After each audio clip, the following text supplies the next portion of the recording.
The Pirate Bay is likely one of the most infamous websites in the world ever. Since it launched in 2003, the Pirate Bay has been one of the top places to pirate movies, software and games. As you would guess, this has enraged copyright holders and prosecutors who have been trying to shut down the site and punish pirates. But despite how many times they take it down, it seems like it's always just a matter of time until the site is back up and running. Considering this, you would think that the key to solving the issue is addressing the root problem by taking down the founders. But prosecutors have tried this as well. They chase the founders across the world, threw them in jail and charged them with every copyright you can think of, yet the Pirate Bay still lives on.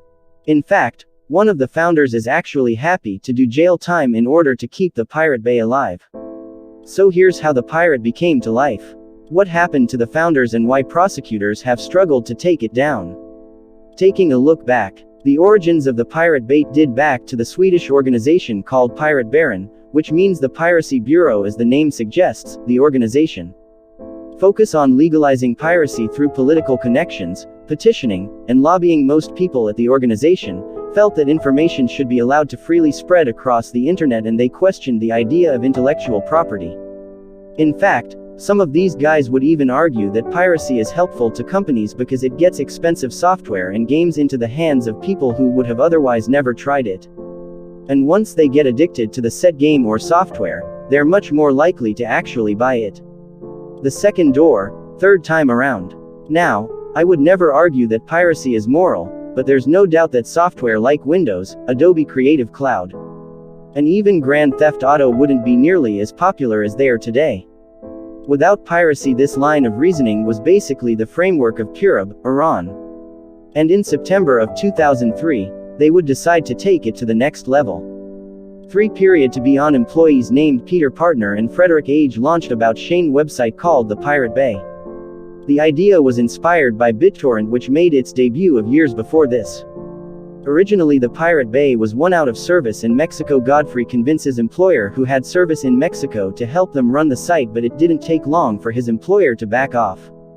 So the founders were forced to bring the site back home, and Godfrey Adrian at using his Pentium 3 locked up, which only had 256 megabytes of RAM despite that basic setup given the limited number of power sharing sites back into 2003. It didn't take long for pirates to flood in by the end of 2004. The Pirate Base had total of 1 million users and 60,000 miles being shared at this. I grew the trio, expanded their operations by getting servers and databases, and they transformed their laptop service into an international hub for file sharing. Anybody 2006, everything under the sun was being shared on the side, whether that being music and movies or software and games. And to make things worse, the Pirate Bay wasn't even trying to distance themselves from these activities. Some other popular policy sites like Megada.nz try to put up a good guy person or not in order to minimize trouble with the law, but this wasn't the case with the Pirate Bay. These guys were proud to enable free information sharing across the internet, and they had no intention of hiding behind some big persona, and this attitude became extremely apparent to authorities after this center dozens of copyright infringement and season this is notices, which resulted in no action from the founders. The police tried to just ignore the site for many years, but as the site continued to grow on popularity, these hearts received more and more pressure to take it down. And in 2006, they finally decided to crack down. I'm sure the founders always expected trouble with the authorities, given the nature of what they were doing. But I'm not sure if they expected the force prosecutors would hit back on. May 31, 2006. 65 police officers were the pirate-based data center and shut down their servers. None of the founders were arrested, but it was made pretty clear that the site should not be restarted.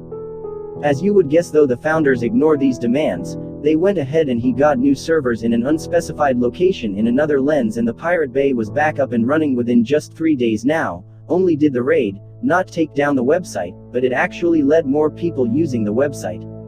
Do you see it? The police ready to become international news, and even the New York Times ran a story about it, aside from driving more users to the website.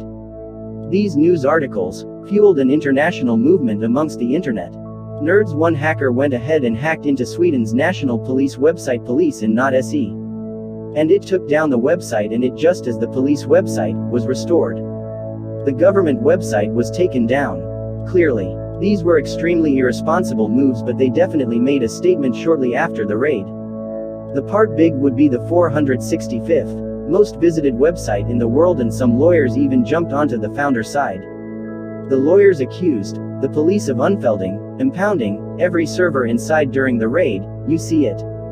The servers that were impounded weren't only responsible for running the Pirate Bay, but also responsible for running dozens of small websites and businesses. So the police had wrong all these businesses in the name of taking down one website. The lawyers also argued that the Swedish police didn't have a justifiable reason to conduct a raid in the first place. They accused the Swedish government of giving in the American political pressure, instead of carrying out law and order. The government, of course, trying to unite charges, and these cases didn't really go anywhere, but the government had a nightmare dealing with all this unexpected negative PR. Initially, they expected that they would be held as the heroes fighting against piracy, but instead there would be not to be the villains that they, as most people have prior to media or software at some point during their lives. Statist: 52% of online users have watched pirated videos, even though 59% of users are aware that downloading and streaming part of videos is illegal, and that's just the people who admitted to it. As a result, when the news came out that the Pirate Bay had been taken down, it was not like the Irish person was jumping up and down in excitement. The more realistic reaction was probably, "Oh, well, it was nice." While it lasted, considering this only a very small portion of people went out of their way to support the Swedish government's actions, and without large public support, the government couldn't just be the Pirate Bay again, because that would just increase its popularity even more. So they decided to address the rule by taking down the founders. On April 17, 2009, the three founders, Peter, Frederick, and Godfrey, as well as the server provider, Carl Langstrom, were found guilty of assistance to copyright infringement and were each sentenced to 1 year in prison. They were also ordered to pay a fine worth 30 minutes, which is coronary or $4.3 million. This quite appealed the verdict, arguing that Sweden gave into political pressure. This actually decreased each of their sentences by a few months, but it increased the fine to 46 million kroner or $6.6 million.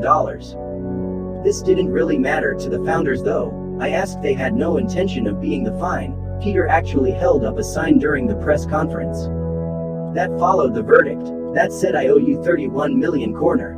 He followed up this day, meant to by suggesting that this was all the government was going to get. He claimed that he didn't have any money, and even if he did, he'd rather burn everything and not even give them the ashes. In terms of the arrest, though, Carl and Peter didn't really resist much further, and they simply gave in, but the same could not be said about Godfrey and Frederick, who went on the run. Godfrey ran away to Cambodia, which had no extradition policy to Sweden. But despite the policy, that Cambodian police arrested Godfrey on August 30, 2012 and deported him back to Sweden. There's been some speculation that we didn't end Cambodia had an insider deal to actually Godfrey just 6 days after Godfrey was arrested. The Swedish government announced that 400 million kroner grant before Cambodia. So it is awfully suspicious. But all we can do is speculate. Once Godfrey was back in Sweden, he served as your sentence at the Mary Fred prison, but the police didn't just stop right there. They also pulled on hacking and fraud charges, which left to a total 3-year sentence. But eventually in September of 2015, Godfrey was released. And finally, as perfect, he was able to pay the police. For even longer than Godfrey, he had fled to Leo's last island.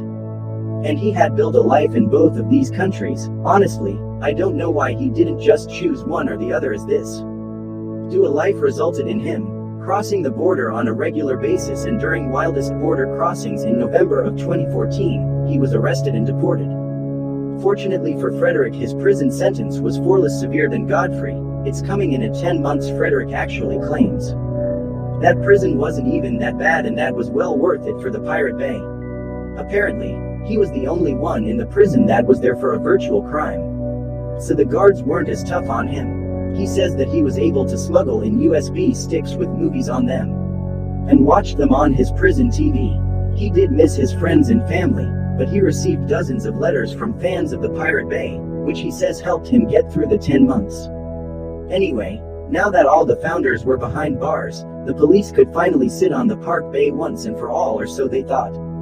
On December 9, 2014, the Swedish police were to the Pirate Bay once again and impounded all of their servers, computers and equipment with the founders of the game. This must be the end, right? Well, just 4 days after the Pirate Bay was taken down, a torrent site called ISO Honda launched. A website called oldpiratebay.org, which mirrored all the content on the Pirate Bay. And this is when the prosecutors realized that they had lost a game forever. Here's the thing. The Pirate Bay doesn't actually host any files themselves, they just connect peers from around the world using links. So all the pirates storing is links. The contents of the entire website can be stored within a gigabyte, if not less, and there are thousands of people making copies of the website on a daily basis.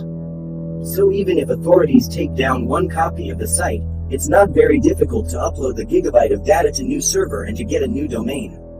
And that's quite simple to truly take down the Pirate Bay, considering these procedures have basically given up on taking down the Pirate Bay as there's simply no single person to hold accountable. In the meantime, copyright holders have shifted their efforts to working with insurance service providers to bill internet to pirates, but this has just left the pirates using VPNs. Anyway, as for the founders today, here went ahead and found their patron type service called the Flatter instead of donating.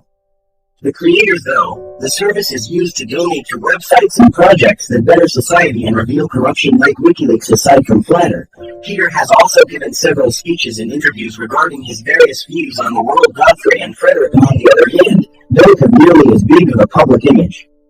In fact, they have no public presence at all, and they simply disappeared into depth of the internet after Frederick was released. He said that he was going to get an IT job and sit in a house.